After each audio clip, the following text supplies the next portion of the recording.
apoyo por parte de esa organización, que tiene todo el derecho de tener, por supuesto, y en esta audiencia pública como en la anterior, todo el derecho de estar presente, pero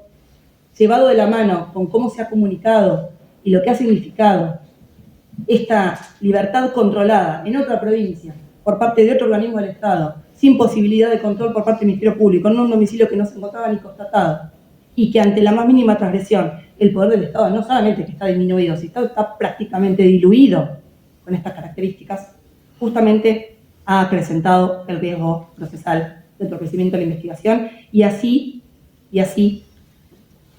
este es el principal agravio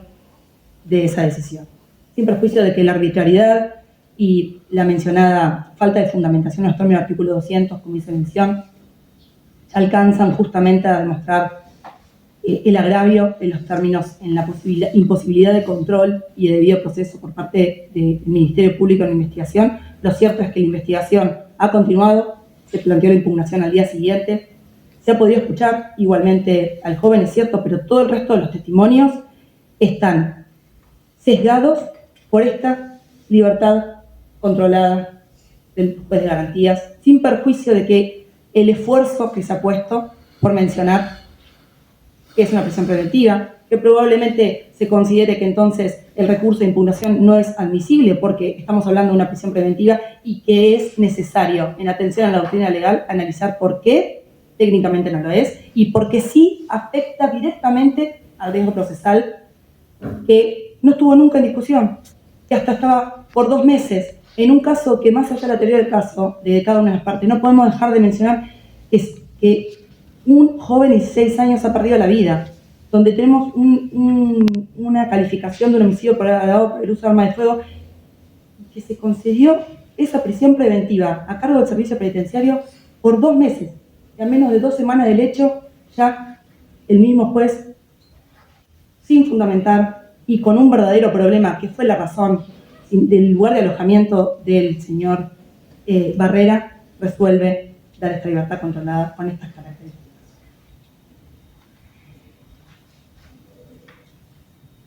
Este criterio amplio, el propio juez dijo en la audiencia que tenía, del artículo 110, es contrario a la doctrina legal que se acaba de señalar. Es arbitrario, es contradictorio con su propia resolución, cuando él mismo había entendido que una medida cautelar menos gravosa no neutralizaba el riesgo. Estas cuestiones que se mencionan respecto de efectivamente se escuchó al joven en cámara Gesell, es una posibilidad que podría haberse dado, pero no quitan las conclusiones y la interpretación que se realizó respecto del arma entregada y respecto al resto de los testigos que estamos recién en no llegamos ni al mes de esta investigación y de personas que se están recibiendo. Es por todas estas razones por las cuales se solicita que los términos de la normativa antes señalada revoque la decisión del juez de garantías dispuesta el 23 de mayo, y es que, sin efecto, la libertad controlada, la prisión preventiva domiciliaria en la ciudad de Carmen de Patagones con el dispositivo de UAME que fue controlado y que vuelva al control efectivo del servicio penitenciario hasta el término de la prisión preventiva que fue dispuesta inicialmente hasta el 11 de julio del año 2021. Señor Barrera, y eso no se ha modificado. Con lo cual solicito en primer lugar que no declare la admisibilidad del recurso. Sin perjuicio de ello, le voy a contestar la cuestión de fondo para cuando usted decida por si lo admite. Lo que usted tiene que saber es que el señor juez de garantías, en la oportunidad del día 11 de mayo, cuando se llevó a cabo la formulación de cargos, tuvo por formulado los cargos y allí dictó una prisión preventiva basado únicamente en uno de los 2 riesgos procesales, que no fue el peligro de fuga, porque no hubo ninguna mención a dicha circunstancia, porque en función del arraigo que tiene el señor Barrera y demás circunstancias de ser una persona de aquí, de la ciudad de Viedma, su trabajo y demás, ese riesgo no fue alegado por la Fiscalía, solamente alegó una posibilidad de entorpecimiento de la investigación. Y en ese sentido, es correcto que en aquel entonces el señor juez de garantías dijo que el riesgo estaba dado por la necesidad de tomar una cámara Gesell de un menor de edad y por la ausencia en aquel entonces del arma porque no se había encontrado. También tiene que saber usted, señor juez, que en el lugar de los hechos se encontraron vainas de 2 calibres, uno 32, que sería el que habría utilizado el señor Barrera, y otro calibre, 2 vainas calibre 22, que hasta el momento no han sido halladas y que no pertenecían a Barrera, sino que era de o la víctima o de los testigos que estaban con la víctima. Ahora bien, ¿qué pasó durante la investigación? ¿Y qué fue lo que tuvo en cuenta el señor juez también a medida que fue avanzando esta investigación? Lo primero que ocurre es que se toman muchísimas testimoniales, tanto la Fiscalía como esta defensa, de testigos presenciales. Y lo que empiezan a mencionar los testigos, y que fueron mencionados con nombre y apellido, o mejor dicho, no fueron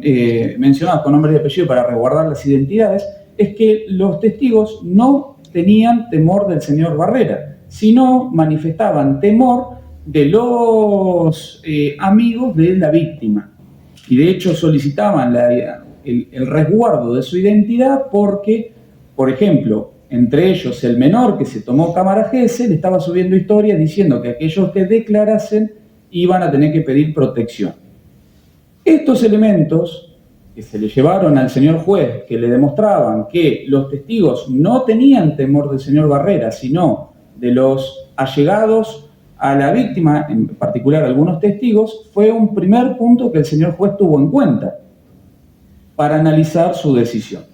Segundo punto que el señor juez tuvo en cuenta fue de que, como bien dijo la Fiscalía, el arma o el presunto arma utilizado apareció, fue entregado, fue secuestrado y está siendo peritado. Entonces, eso quitó un riesgo procesal muy grande que en su momento había tenido en cuenta el juez. De hecho, se está llevando a cabo las pericias. Ayer se inició con la pericia correspondiente, determinando de que era un arma apta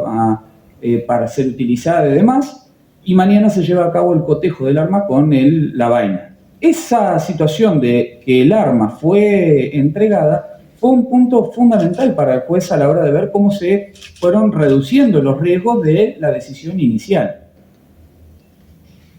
Y lo cierto es que el hecho de la declaración del menor, con lo cual fue tomada, fue realizada, y claramente es una cuestión que ha quedado en abstracto porque se pudo llevar a cabo la declaración y se pudo escuchar, y esta medida fue llevada a cabo con éxito. Con lo cual, claramente a hoy es una situación en abstracto que también usted tiene que conocer, porque no hubo ningún tipo de entorpecimiento, e incluso siendo que el señor Barrera ya estaba en el domicilio en Carmen de Patagones y no hubo ningún problema. Entonces, lo que hay por parte de la Fiscalía en este caso es una discrepancia subjetiva, no está de acuerdo únicamente con la decisión, no la comparte, pero no existe ningún tipo de arbitrariedad. Pero además, la decisión del juez estuvo fundada, como le estoy explicando y contando, en esta situación de una reducción del riesgo en función de que los testigos no tienen temor del señor Barrera, por el contrario, sí de los allegados a quienes estaban allí con la víctima, y por el otro lado de la aparición del presunto arma. Y estos fueron los puntos centrales de su motivación. Además, con relación al artículo 110, él también dio razones. Dijo que su posición, y que lo venía citando o que lo viene sosteniendo en los distintos precedentes, por ejemplo, Luján, Maceta y demás, es de que el artículo 110 no es taxativo, de que no son esos supuestos establecidos los supuestos lineales o únicos para establecer una medida de prisión preventiva, y que esta posición que el juez sostiene es y tiene anclaje en la doctrina legal. Por ejemplo, Maceta, que fue ratificado por el Tribunal de Impugnación en cuanto a que una posibilidad es una prisión preventiva domiciliaria durante la investigación. Tampoco se me plantea cómo el modo en el que ha sido resuelta la decisión de prisión preventiva domiciliaria del señor Barrera pueda estar entorpeciendo el día de hoy la aparición de esa arma que no fuera aquella que fue entregada por el defensor, si tal fuera la situación, cosa que yo no conozco.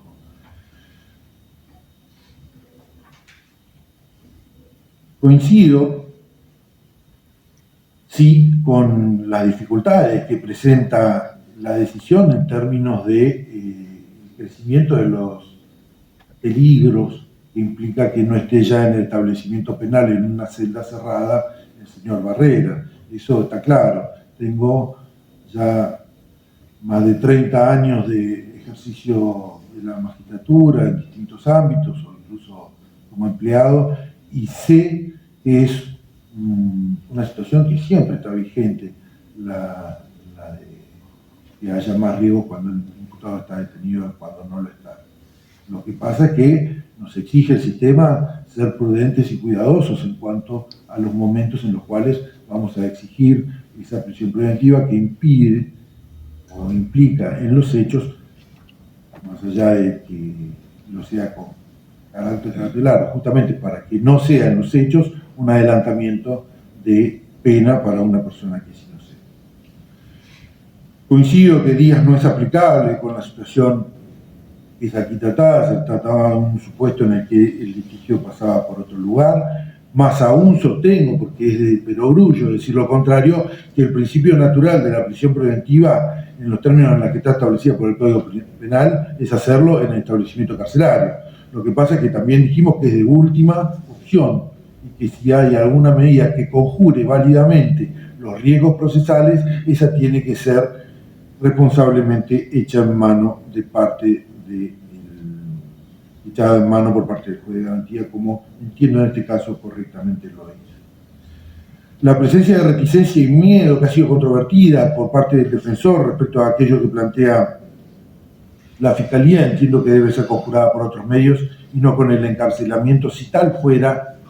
la causa de esa reticencia y no la que alude el defensor. En definitiva, no veo en modo alguno los motivos a través de los cuales efectivamente la Fiscalía puede sostener que el estado actual de cosas, dado por la decisión del 23 de mayo del doctor, 23-24 de mayo del doctor Borsac, genere un riesgo que acuda en perjuicio de la investigación.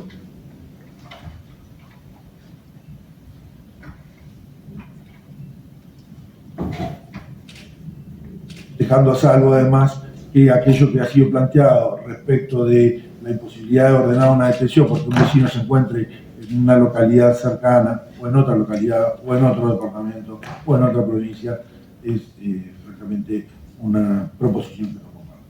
Entonces, la decisión en definitiva es rechazar el recurso admitiendo su admisibilidad para esta discusión. Esto es cuanto voy a resolver en el día de la fecha. Si no hay más,